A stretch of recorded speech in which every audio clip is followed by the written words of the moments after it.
নমস্কার বন্ধুরা, Lakshmipriya cooking kitchen চ্যানেলে আজকে দেখো আমি একটা খুব দারুণ রেসিপি নিয়ে চলে আসছি।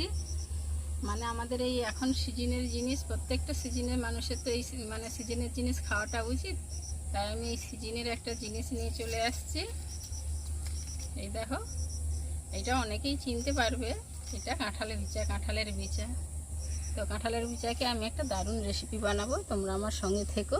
নতুন হলে আমার চ্যানেলটিকে সাবস্ক্রাইব করে দিও, লাইক কমেন্ট করতে ভুলো না যেন, আর প্লিজ পুরো ভিডিওটা দেখবে আর প্রচুর শেয়ার করবে যাতে আমার ভিডিওটা সবাইয়ের কাছে পৌঁছে যায়।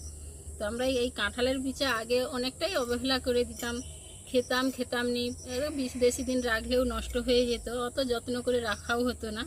তো আগে আমি একবার সেই অনেক বছর আগেই ডিডি বাংলাতে দেখেছিলাম, হ্যালো ডাক্তারবাবু হয়, তাতে বলছিল আপনারা কাঁঠাল না খেলেও কাঁঠালের বীজ রান্না করে খাবে। তো কাঁঠালের বীজের প্রচুর উপকার আছে।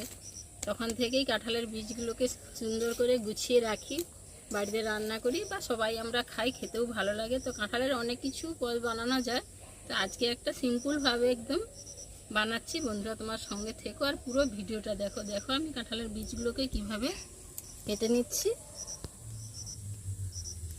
এই উপরের অংশটা তুলে দিয়েও তারপরে যে লাল অংশটা থাকে ওটাও আমি তুলে দিচ্ছি। তুলে দিলে তরকারিটা কালো হয় না, আর লালটা থেকে গেলে তরকারিটা একটু কালচা ভাব এসে যায়, কষরিটা থেকে যায়। এই উপরের সাদা অংশটা তুলে দেওয়ার পরও ভিতরে একটা যে লাল ওইটা আছে ওটাকেও আবার তুলে দিতে হয়। এটা বটি দিয়ে তুললে সুবিধাই হবে।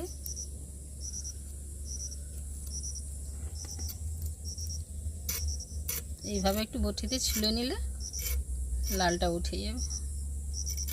একটু সময় লাগিয়ে ভালো করে সুন্দর করে তুলে নিলে তরকারিটা একবারে সুন্দরভাবে হয়, নাহলে একটু কালচে ভাব এসে যায়। এইভাবে ছোট ছোট করে আমি কেটে নিচ্ছি।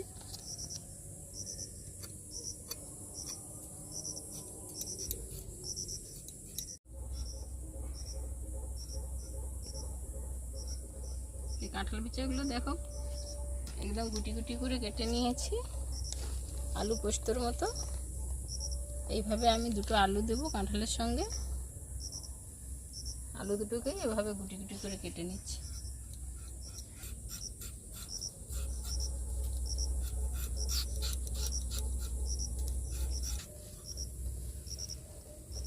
এইভাবে গুটি গুটি আলুটাকেও আমি কেটে নিচ্ছি। আলু আর কাঁঠাল বিচাটা একসঙ্গে আমি ধুয়ে নিচ্ছি।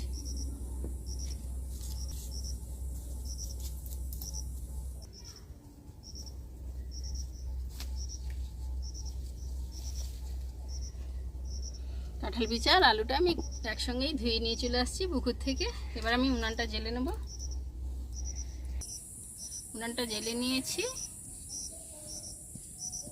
কড়াটা বসিয়ে দিচ্ছি।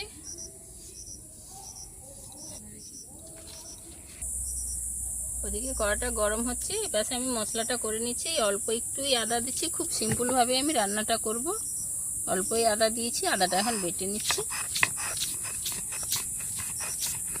আদাটা বেটে নিয়েছি, এবার আমি আদাটা তুলে নিচ্ছি। কড়াটা গরম হয়ে গেছে, এখন আলু আর কাঁঠাল বীজটা একটু তেলে কষে নেব। আমি কড়াতে তেল দিয়ে দিচ্ছি।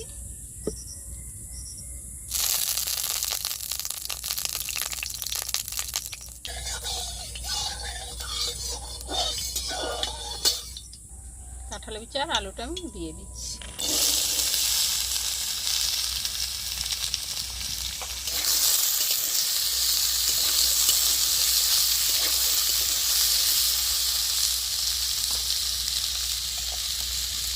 সঙ্গে একটু নুন আর একটু হলুদ দিয়ে দিচ্ছি।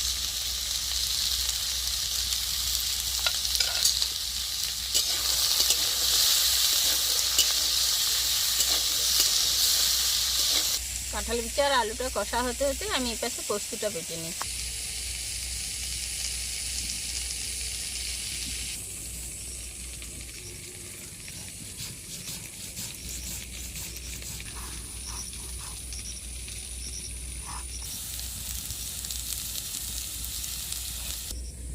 পোস্তটা বাটা হয়ে গেছে, এখন আমি তুলে নিচ্ছি।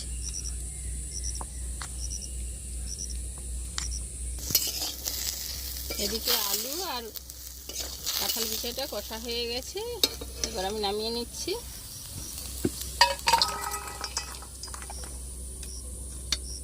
এবার আমি আলু আর কাঁঠাল বিচিটা রান্নার জন্য কড়াতে তেল দিয়ে দিচ্ছি।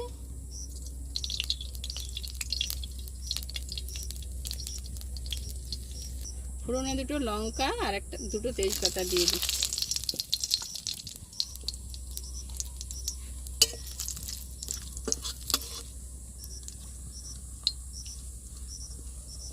সাদা জিরা দুটো ফোড়নে দিয়ে দিচ্ছি।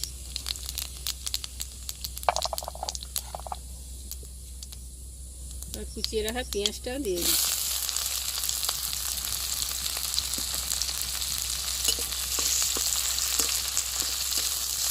তোমরা যারা নিরামিষভাবেই রান্না করতে পারো, তো আমাদের আজকে নিরামিষ নেই, তাই আমি পেঁয়াজ দিয়ে দিচ্ছি।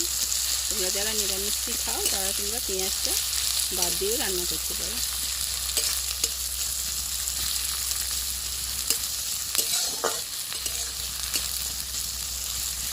পেঁয়াজটা ভাজা ভাজা হয়ে গেছে, এখন আমি লঙ্কার গুঁড়ো দিয়ে দিচ্ছি।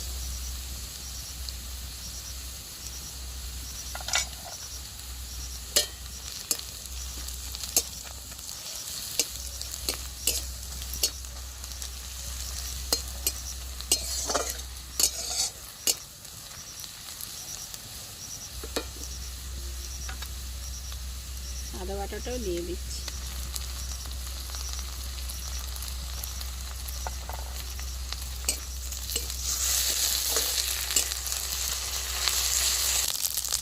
হলুদ গুঁড়ো দিয়ে দিচ্ছি।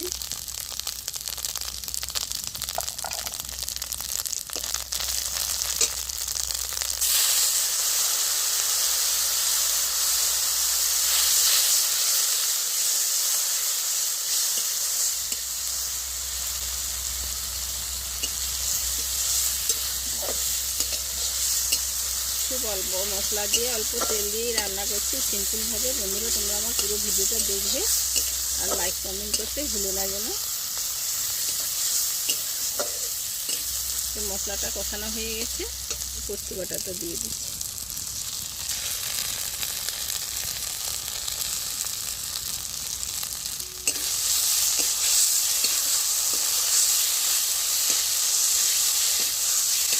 পোস্তটা দিয়ে খুব বেশিক্ষণ নাড়বো না। এবার আমি কাঁঠাল বিচিটা দিয়ে দিচ্ছি।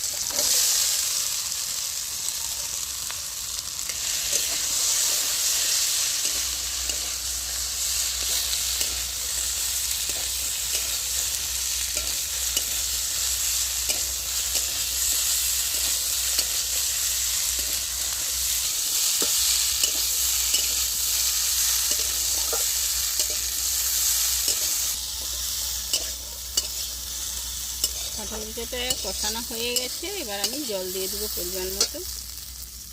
পোস্ত বাটা জলটা ছিল ওটাই দিয়ে দিচ্ছি।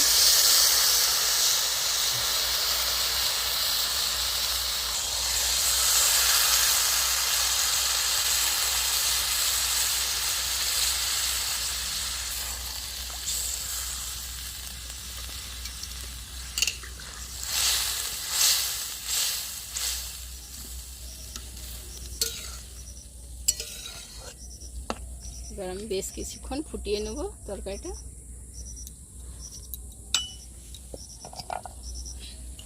সব কষাতেও নুন দিয়েছি, তাও আমি পরিমাণ মতো এখন নুনটা দিয়ে দিচ্ছি।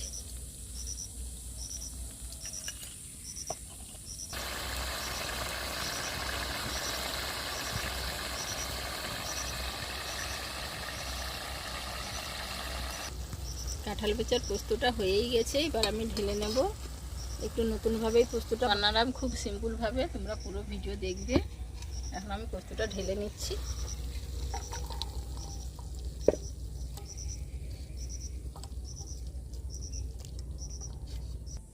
বন্ধুরা আমার কাঁঠাল বিচির পোস্তটা হয়ে গেছে। কাঁঠাল বিচির পোস্তটা কেমন লাগছে আমাকে কমেন্টে জানাবে, আর পুরো ভিডিওটা দেখবে। আর নতুন হলে আমার চ্যানেলটিকে সাবস্ক্রাইব করে দিবে।